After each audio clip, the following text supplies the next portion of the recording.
everyone, Big Pauly back for a brand new Star Trek movie review. Yes, today I'm reviewing Star Trek 4, The Voyage Home. That's right, it's the one all about whales and nuclear vessels. So let's get the disc in and let's go back in time.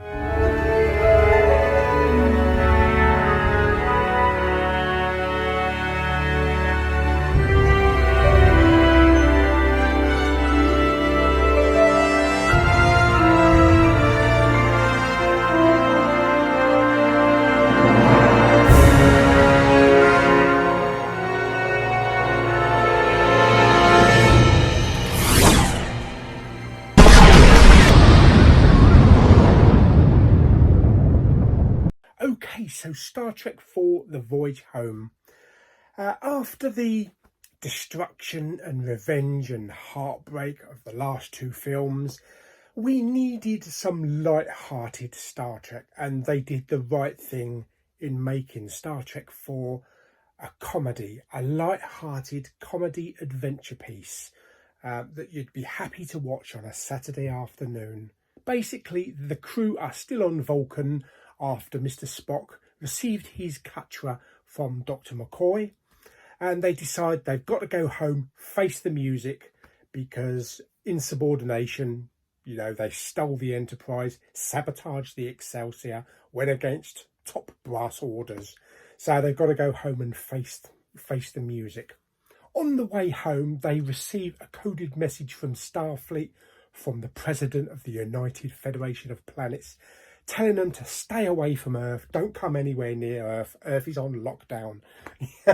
Yes, this cigar-shaped probe that's causing havoc to the planet, ionising the atmosphere and boiling the oceans and destroying communications and sending out a signal that they don't know how to respond to it. After a bit of analysing, the crew discover that the signal that's being sent out by this cigar-shaped ship is actually whale song. Yes, it's directing whale chatter towards the oceans, and it's causing all this havoc because there's no whales to actually reply because they're all extinct. The crew decide there's only one thing they can do. That's right, time travel back to the glorious 80s to find some whales, in this case humpback whales, bring them to the future, drop them off in the ocean, and hope this cigar-shaped ship goes and knobs itself. We got lots of light-hearted adventure back on Earth in the 80s. Of course, they're totally oblivion to what everything is like back then. We still use money. You get the occasional punk playing his music really loud on a bus. And there's an excessive use of colourful metaphors, which really hasn't changed. Not on this channel anyway. So as the crew split up, Chekhov and Uhura go and find some photons that they can inject in, like the dilithium chamber or something. They bugger off to find the other USS Enterprise. McCoy and Scotty go and find some transparent aluminum so that they can construct this makeshift aquarium on board this crappy old Klingon ship. And Kirk and Spock go and find out where these signals from these whales are coming from. Not out in the middle of the ocean, but actually in San Francisco, where the whales are housed in a scientific institute, where they meet a whaleologist called Gillian, played by Catherine Hicks, who loves the whales, has named them George and Gracie, who is unaware that the gang has come back from the future in order to steal the whales from under her and ship them back to the 23rd century. With the help of Gillian, they get the whales, stick them in the Klingon ship, and do a slingshot around the sun, back to the future. Yes, back to the 23rd century, and just arrive in time to save the world. What I really like about Star Trek 4, The Voyage Home, the light-heartedness of it. It's such an grounded, earth-based film. You know, we've had enough of out there, beyond the galaxy, blowing up ships and death and killing family members and that kind of thing. We needed something to make Star Trek fun again, to make it make you smile. And they did really well with Star Trek 4. From anything from Spock's use of colourful metaphors, which is absolutely hilarious, and the jokes from the other crew members, including McCoy and Scotty, when they go to find the transparent aluminum, and even telling this punk kid on this bus to shut his music up. Of course, back in the day when this film came out, there was a competition in the newspaper to win 2 tickets to go and see it at the cinema. And it was a picture of Spock from the film with the white piece of costume covering the top of his ears and across there. You had to come up with a caption for it. And I sent my entry in and I simply put, "Who do you think you are, Mark Knopfler?" from Dire Straits. And I actually won. I won 2 tickets to go and see Star Trek 4 at Folkestone, the Curzon, I think it was called the Curzon Cinema. It's no longer there, but it was at the top of the hill. And I remember everything about going to see that.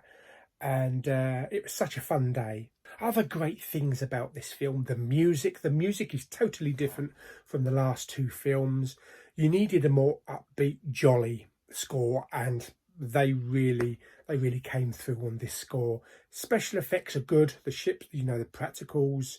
So the dialogue is funny in the film, but it's also got a lot of heart in it as well. And it is a film that was embraced by Greenpeace back in the day because of, saving the whales.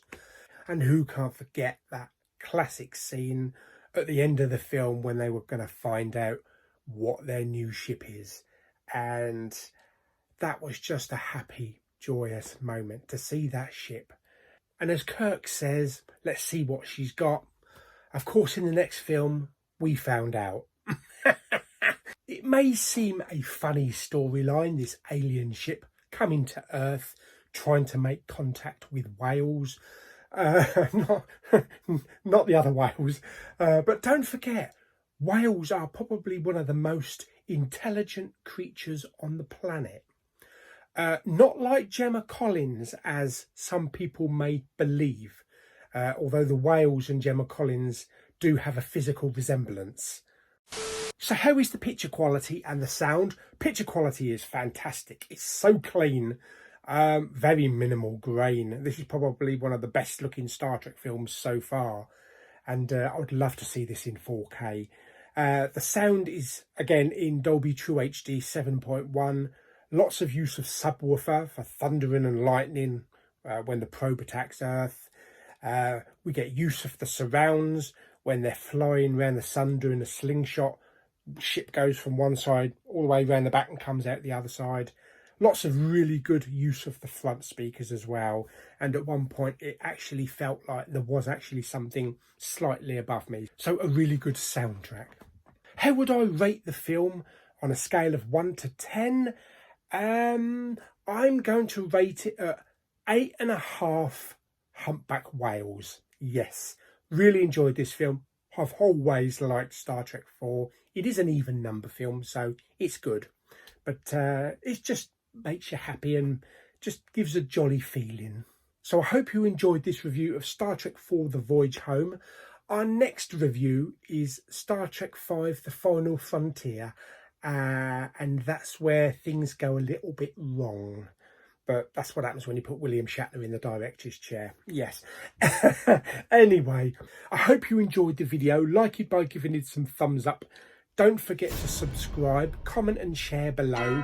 Do you like Star Trek 4? Do you not like Star Trek 4? Have you got any fond memories of Star Trek 4? And as always, my friends, we've come home.